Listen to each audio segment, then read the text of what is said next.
데살로니가전서 4장입니다. 오늘 데살로니가전서 5장 마지막 장입니다. 오늘 마지막 장의 내용은 주의 재림과 관련된 그런 말씀입니다. 우리 4장 끝부분에도 그 말씀이 나왔었는데요. 4장 16절, 17절 한번 볼까요?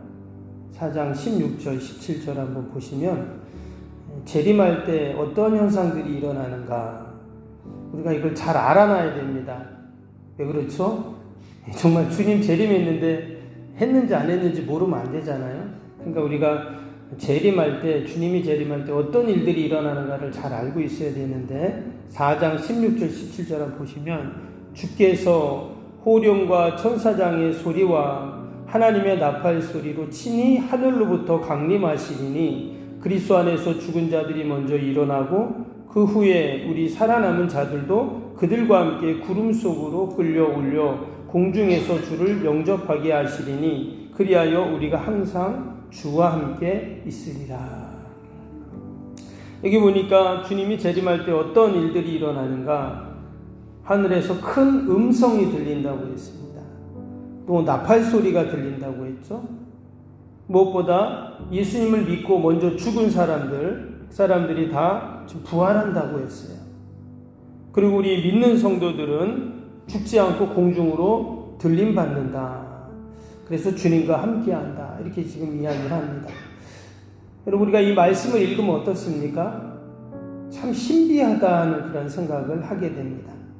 그래서 이 재림은 신비예요.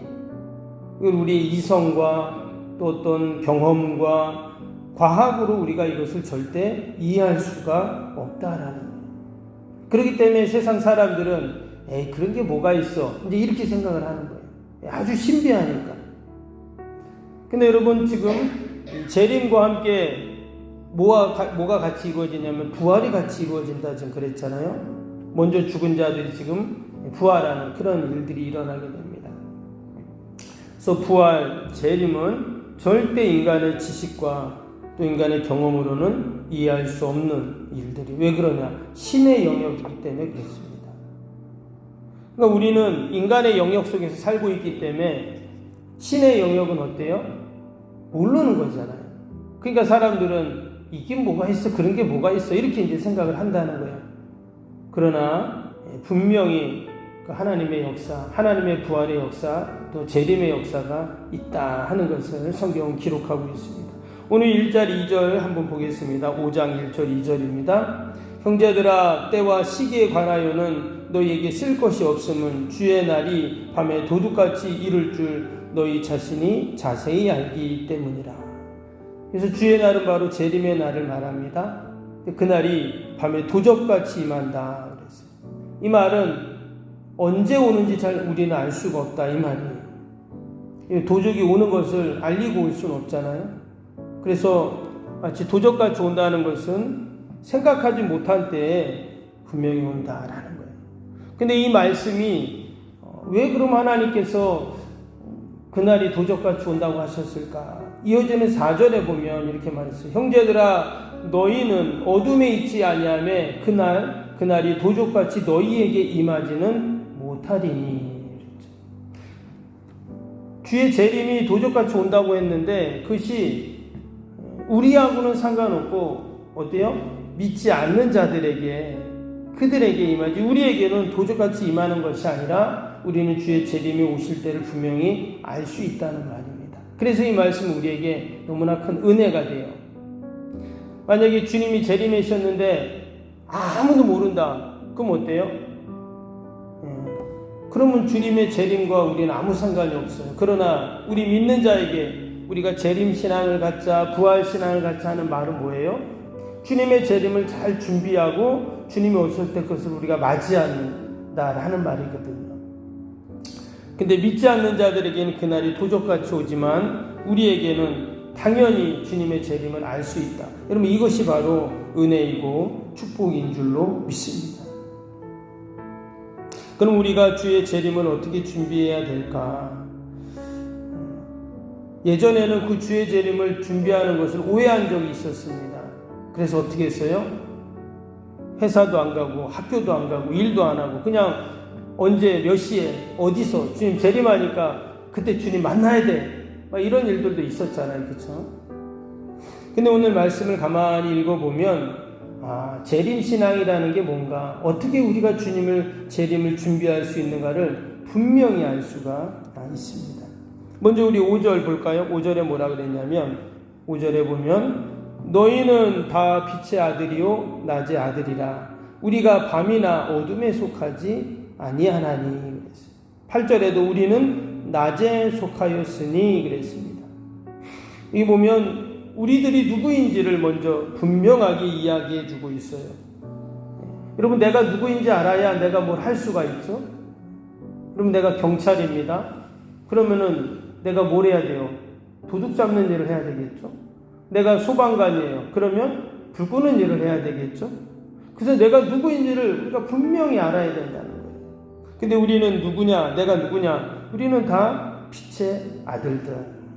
우리는 다 빛에 속해 있는 자들이라는 거예요. 그러면 당연히 어떤 일을 할까요? 빛의 아들의 일을 하고 낮에 속한 일을 분명히 하게 되겠죠. 그래서 우리가 이 땅에 살아가면서 재림을 준비하고 재림 신앙을 갖는다는 말은, 다른 말로 하면 우리는 다 빛의 아들들이어서 빛의 열매를 맺고 빛의 아들들의 일들을 하면 된다라는 거예요. 그래서 오늘 11절부터 나오는 말씀을 쭉 보면 어떤 것이 주의 재림을 준비하는 것인가를 알게 돼요. 정말 회사도 안 가고 학교도 안 가고 일도 안 하고 주님 재림할 날을 기다리고 있는 게 아니라, 진정한 주의 재림을 기다리는 자들은 어떻게 하는가? 우리의 삶 속에서 누구보다 열심히 사랑하고 실천하고 또 하나님의 뜻을 이루어가는 삶이라는 것을 알 수가 있어요. 11절 한번 볼까요? 그러므로 피차 권면하고 서로 덕을 세우기를 너희가 하는 것 같이 하라. 13절도 보세요. 그들의 역사로 말미암아 사랑 안에서 가장 귀히 여기며 너희끼리 화목하라. 또 15절도 봅니다. 삼가 누가 누구에게든지 악으로 악을 갚지 말게 하고 서로 대하든지 모든 사람을 대하든지 항상 선을 따르라. 우리가 잘 아는 말씀 있죠. 16절, 17절, 18절. 항상 기뻐하라. 쉬지 말고 기도하라. 범사에 감사하라. 이것은 그리스도 예수 안에서 너희를 향하신 하나님의 뜻이니라. 지금 앞에서 뭘 얘기했다고요? 재림을 얘기했다 그랬죠. 그리고 재림을 준비하는 삶을 얘기했어요. 과연 우리가 어떻게 재림 신앙으로 이 땅에서 주님 오실 날을 기다리는 삶을 살까? 여기 보니까 적극적인 복음의 삶, 그리고 사랑을 실천하는 삶을 이야기하고 있다는 거예요. 그래서 여러분, 우리가 부활신앙, 재림신앙 뭐 이렇게 얘기하지만 그건 다른 것이 아닙니다. 나의 삶 속에서 내가 그 복음대로 사는 것, 말씀대로 사는 것, 여러분, 이것이 바로 우리가 재림을 기다리는 성도의 삶인 줄로 믿습니다. 아멘. 그리고 마지막으로 오늘 이 바울이 데살로니가 교회 성도들을 위해서 기도하는 이제 그런 장면이 나오게 됩니다. 우리 23절 먼저 한번 볼까요? 28절도 마지막에 기도인데 23절에 그가 이렇게 기도했죠. 평강의 하나님이 친히 너희를 온전히 거룩하게 하시고 또 너희의 온 영과 혼과 몸이 우리 주 예수 그리스도께서 강림하실 때 흠없게 보존되기를 원하노라. 지금 바울이 기도하고 있는 겁니다. 데살로니가 교회 성도들 위해서. 그래서 저도 성도들 위해서 기도할 때 이 오늘 23절의 이 구절을 갖고 기도를 많이 합니다. 그래서 아무개 성도님, 하나님께서 그 영과 혼과 몸이 주님 오실 때까지 흠없이 보존되기를 원합니다. 특별히 이제 병원 갔을 때 이럴 때 이제 많이 그렇게 기도를 하는데 너무나 귀한 기도예요. 여러분, 오늘도 평강의 하나님께서 우리를 거룩하게 해주시고 주님 오시는 그날까지 우리의 영과 혼과 육이 흠없이 보존되기를 여러분 기도하시기를 바랍니다. 그리고 마지막에 바울이 기도하죠. 어떻게 기도합니까? 28절. 우리 주 예수 그리스도의 은혜가 너희에게 있을지어다. 마지막 은혜와 축복을 선포하며 기도합니다. 우리가 앞에서 맨 앞에 1장에서 시작할 때 어떻게 기도했다고요? 은혜와 축복을 기도했어요. 그 1장 한번 1절 보세요. 뭐라고 했어요? 1장 1절에 바울과 실루아나와 디모데는 하나님 아버지와 주 예수 그리스도 안에서 있는 데살로니가인의 교회에 편지하노니 은혜와 평강이 너희에게 있을지어다. 이게 한편으로는 인사지만 또 한편으로는 기도거든요. 근데 어떻게 기도한다고요? 은혜와 평강이 있기를 원하노라.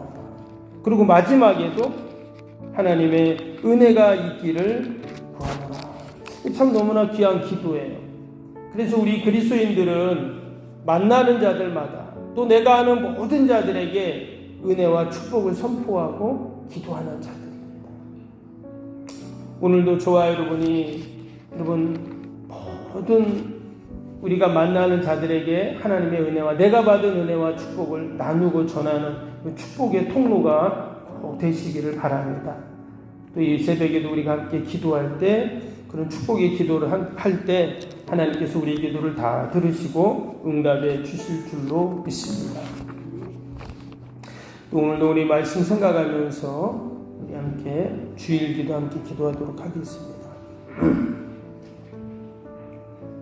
주일 기도. 하나님과의 친밀함이 더욱 넘치며 주님의 뜻을 통찰하게 하옵소서. 아멘. 건축이 진행되는 동안 날마다 샘솟는 하늘의 은혜로 채워 주옵소서. 아멘. 영역과 리더십 건강을 더하사 교회 건축을 은혜롭게 섬기게 하옵소서. 아멘. 신령한 생명의 양식을 공급함으로 성도들의 영혼이 부흥하게 하옵소서. 아멘. 건축을 위하여 맡겨진 소임을 더욱 충성스럽게 감당하게 하옵소서. 아멘. 영적으로 충만하여 하나님의 은혜가 날마다 샘솟듯 넘쳐나게 하옵소서. 아멘. 앞장서서 섬기시는 장로님들의 가정과 자녀와 사업에 복을 더하여 주옵소서. 아멘. 모든 중직자들이 마음을 모으고 정성을 모아 성전을 짓게 하옵소서. 아멘. 건축위원장과 건축위원들에게 지혜와 지식의 영으로 충만케 하옵소서. 아멘. 하나님의 마음을 알고 하나님의 영광에 합당한 성전으로 세우게 하옵소서. 아멘. 모든 성도들이 건축위원이라는 주인의식을 가지고 기도에 힘쓰게 하옵소서. 아멘. 구역원들이 말씀의 꼴을 풍성히 먹도록 먼저 은혜를 경험하게 하옵소서. 아멘. 그의 영광을 위해 맡겨진 사명을 기도함으로 감당하게 하옵소서. 아멘. 평신도 지도자들이 굳은 일이나 힘든 일에 앞장서 섬기게 하옵소서. 아멘. 한마음으로 주님의 비전을 보게 하시고 믿음으로 승리케 하옵소서. 아멘. 예수님의 이름으로 기도합니다. 아멘. 사랑과 은혜가 충만하신 하나님 아버지, 우리가 데살로니가 전서를 함께 읽으며 바울이 시작도 기도로 마지막도 기도로 마치는 것을 보았습니다. 축복의 통로가 되어 자기가 받은 하나님의 은혜와 축복을 나누어주는 모습을 보았습니다. 무엇보다 우리가 가져야 할 신앙이 재림신앙인데 이 땅에 사는 동안 늘 주의 재림을 잊지 않게 하시고 복음의 삶, 또 사랑을 실천하는 삶을 살게 하여 주옵소서. 하나님, 오늘도 거룩한 날 주의 전을 찾는 모든 발걸음들 복되게 하시고 오늘도 예배마다 모임마다 은혜와 기쁨이 충만케 하여 주옵소서. 우리 멀리 출타 있는 우리 성도들 자녀들 어디 있든지 하나님 동일한 은혜와 복으로 함께 하시고 특별히 우리 환우들 또 리병사에 있는 성도들 우리 연로하신 어르신들 늘 강건케 하셔서 늘 믿음으로 견고히 서게 하여 주옵소서. 오늘도 기도회에 이런 종류가 날 수 없다 하셨사오니 오늘도 다 하나님께 올려드립니다. 나라 민족과 교회와 이웃과 또 우리 사랑하는 자녀들 세상정원 쭉 다 하나님께 기도하고 올려드릴 때 하나님이 도우시고 선하게 인도하여 주옵소서. 믿음으로 하나님 승리하는 복된 하루가 되게 하여 주옵소서. 감사하며 예수님의 이름으로 기도하옵나이다.